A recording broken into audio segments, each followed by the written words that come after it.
Hi guys, and welcome back to my YouTube channel. Now this video is a little bit unexpected for me because I didn't plan on doing anything for it, but you just don't miss anything. You don't miss a trick. I didn't expect for you guys to request a video on it that quickly and that often. Like I can't do anything without you guys going, can we have that video please? So I get it, I made a mistake by not filming an unboxing video with one of these items. I get it, I screwed up, that was my own fault. I did have reasons for why I didn't do it, and I hope you guys understand why I didn't do an unboxing with it. I've got two items that I bought from Chanel recently, and so many of you wanted to know more about the shoes, and even more of you wanted to know about the bag. So I thought, why not do a very teeny tiny Chanel haul? I know that this is like literally just two items, but this is a Chanel haul in my books.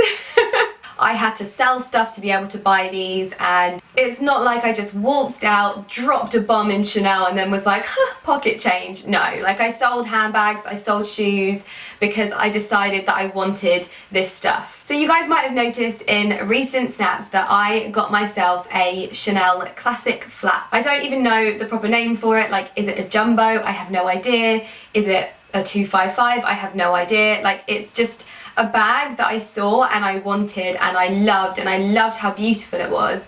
But I'm not really that much of a Chanel geek. There is nothing wrong with knowing your Chanel, like I'd love to be that clued up with it, but I just see what I like and I kind of want it, so it's not about knowledge as such. Anyway, I'm totally digressing here. Basically, I don't show you everything because if I did, I'd be here all day. I always want to keep it relevant, I also want to keep it diverse. Like, this is not all about being high street and this is not all about being high end. There's a balance that I want to keep with my channel. Is it going to be an ASOS haul? Is it going to be an unboxing? Is it going to be this or that? And I just don't want to get samey. I really just want to keep it interesting and fun and also light-hearted. Before we get into the reviews, please don't forget to hit the subscribe button down below because I am doing 2 videos a week and I've only slightly missed one once in 6 months, so come on guys, I deserve that credit. So hit the button down below and join me for more videos. But now I'm going to kick things off with my new handbag. So this is my new baby. It is the Chanel medium classic flap, and I think that that's about all I know about it. If I do find the proper name, I'll pop it in the description box below. I've known about this handbag since I could walk. My grandma is very into her luxury designer items, and I think that that's possibly where I get it from. I'm blaming you, grandma. And I guess it's that bag that is just unattainable. You just think, I'm never gonna have it, and you just kind of stare lovingly at girls on the street that walk past you with it. And so to try and like satisfy the need for it, I bought myself a YSL handbag, and it just didn't cut the mustard, and I realised after a few months having not worn it that it needed to go, and I was going to put the money towards finally getting myself the classic flap. Now this is the only item in my wardrobe that I can confidently say is an investment piece. It's not a seasonal bag, it's not a trend driven bag, it's nothing like that. This is without a doubt an investment. It goes up in value every single year, and I remember when my friend bought this a couple of months ago, it was a lot more expensive when I bought it just now. So, however, as usual, I have not bought it as an investment piece. I have bought this because I love it, because I want to wear it to within an inch of its life. And as a handbag lover, collector and connoisseur, I wanted it in my collection. So I purchased it from Chanel on New Bond Street, which is kind of the Chanel that I always tend to go to. I find Selfridges concession a little bit too stressful, and I'm always just milling around that area, and they were really, really helpful. Sometimes it's a little bit hit and miss when I go in there, and sometimes I go in there and I feel like people ignore me, but this time it was good, and the lady was really, really helpful and not pushy at all, and really friendly actually. Sometimes maybe it's my own insecurities, I don't know, but they're like, oh, she's poor. Because obviously people go in there and buy like 8 million handbags in one go, so I go in there and I'm like sweating buying one handbag and like thinking about it for 2 hours. When my friend bought this handbag a few months ago, she actually told me that she was struggling to wear it, and I did wonder whether that would be the case. But how my style has moved over the last few months, and I find myself wearing a lot more grown up, a lot more almost like Parisian inspired pieces, that I actually felt like this would go with my style really well. And people that read my blog will know that I love the contrast of like feminine and masculine styling, really sort of distressed denim and yet crisp white shirts. I love contrasting items. So for me, I wear a lot of distressed denim, and this would sit really nicely alongside that and just a blouse, kind of what I've got on today. So it's been about a month since I bought the bag, and I've pretty much worn it every single day. And I'm talking, I wore this to Wireless Festival, I wear it shopping, I've travelled with it, I've literally done everything, and I've never felt like it didn't go with my outfit. I feel like the size is perfect. It means I can't overstuff it at all. It's never too heavy, and it's actually quite comfortable considering it's got a chain strap. Like, I never feel like it's really weighing down my shoulder or hurting, because I do have other chain handbags and they can be quite uncomfortable, I'm not gonna lie. I'm looking at you, Gucci. Now, I did go for the soft finish and not the caviar finish, and I went for this because that's generally the types of leather that I wear. It's all on my shoes and things like that, so I felt like this would go perfectly. As I said, I'm not looking at this as an investment, so if it gets scratches, if it looks worn, to me that's all part of the charm of a Chanel handbag, and yeah, it just doesn't bother me at all. At the moment, I'm loving wearing it with denim and also with tea dresses. It goes really nicely with the two. It kind of goes with everything, really. It really is one of those bags that just goes with everything. The strap can be worn 2 different ways. So you can have it long and then you can double it up like that. It's not really suitable for crossbody when it's long. It is a little bit short for that. To be quite honest, I've never wanted to wear this bag crossbody. I always want to have it sort of like typically draped over one shoulder like that. Of course, you can just hold it as a clutch as well. It's really comfortable to hold and looks really nice just kind of like tucked under your arm. Now, I haven't actually looked in the bag before I started filming, so there's probably going to be stuff in there. It's not a what's in my bag video because I just filmed one of those and I don't want it to get too samey. To open the bag, you use this little turn lock, which makes it really safe for when you're in like cities and traveling, because there's quite a few flaps for you to get into the bag. When you open it up, you'll see a lot of foundation fingerprints that I get on all of my black bags, and I do just wipe them off every now and again, but it's inevitable. At the top here, there's just like this little tiny like hidden pouch, which doesn't really hold a lot. That's literally like fits in that much space. So I don't really know what that's for, so I don't really use it. There is also a tiny little hidden flap behind the bulk of the bag. I tend to just slot change and bits and bobs like that down there so that they're easy to get hold of. Then there is another flap, and it's got a popper on it, and I never use that popper. It's too hard to close. Like, I can't like, I'm like pushing the bag, so I just kind of leave it flapping, I guess.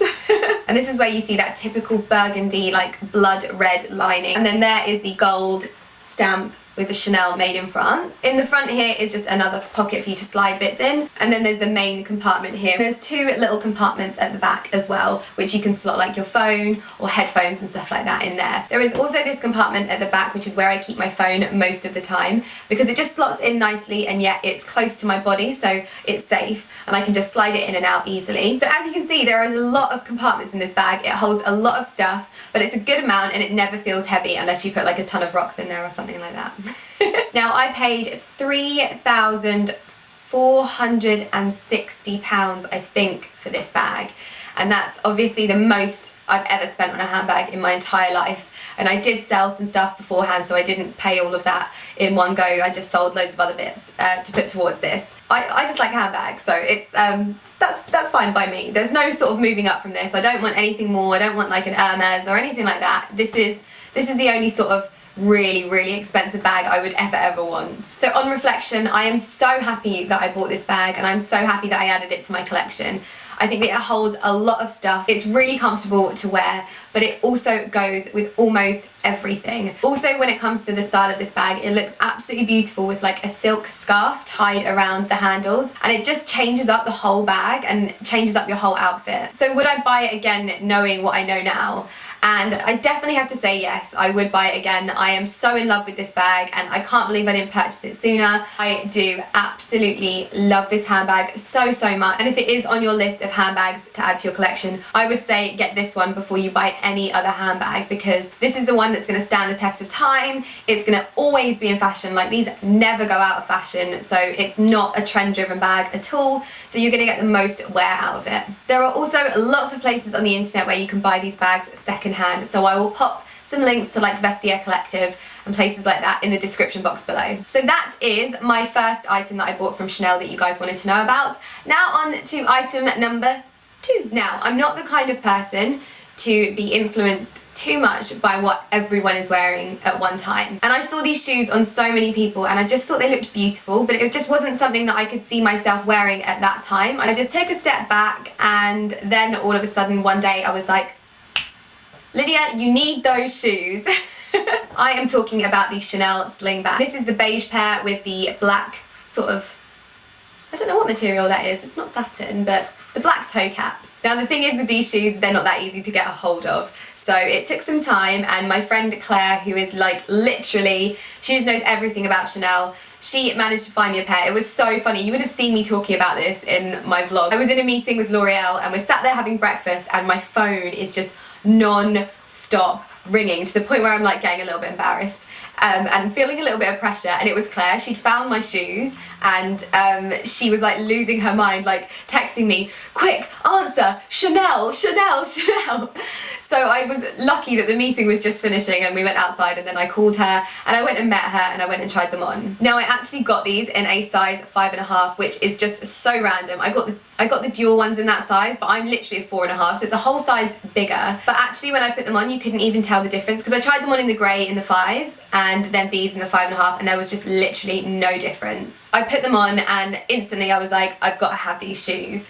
So I bought them there and then, and I wore them there and then. And then when I walked out of Chanel, I was like, uh-oh, the slingbacks are falling down. And I kept sort of stopping to pull them up, and then I realised that they just tend to sit lower on your heel than normal slingbacks.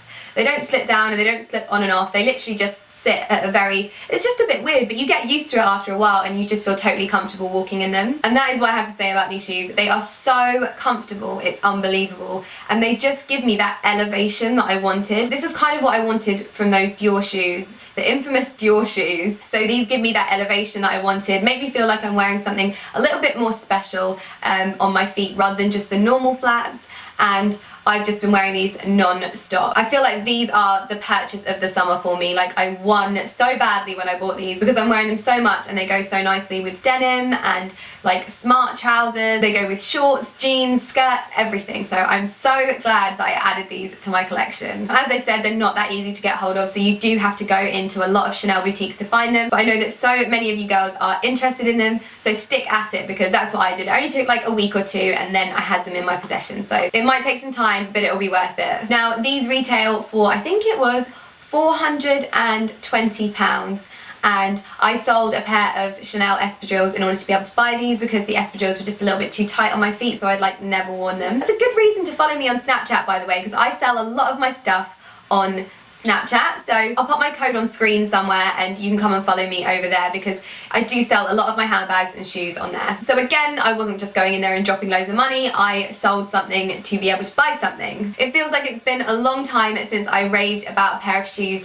as much as these ones, but I love them to death. I literally love them so much, and I really do think that these are a classic. Like the handbag, I don't think these will go out of style. I can really see these being a repeat, and you seeing these next summer as well. I definitely think that these are a classic. So that's it for this tiny weeny baby Chanel haul and a little bit of a review as well. But I really hope that you have enjoyed this video and that you found it informative, and let me know if you'd like to see more reviews like this of products, because I know that there are a few more things in my wardrobe that I'm hoping to do reviews on for you, so that you can again buy a little bit more informed. If I've been able to find any of the items in this video, like in dupes or second hand, I have popped them in the description box below, along with the lovely blouse that I'm wearing. Also down there you will find all of my social media links, like Instagram, Twitter, Facebook and Snapchat, which again is on my screen, so if you did want to come and follow me, you can do right about now. If you did like this video, please give it a thumbs up, and whilst you're down there, don't forget to hit the subscribe button, because I am doing 2 videos a week. I will see you in my next one. Bye!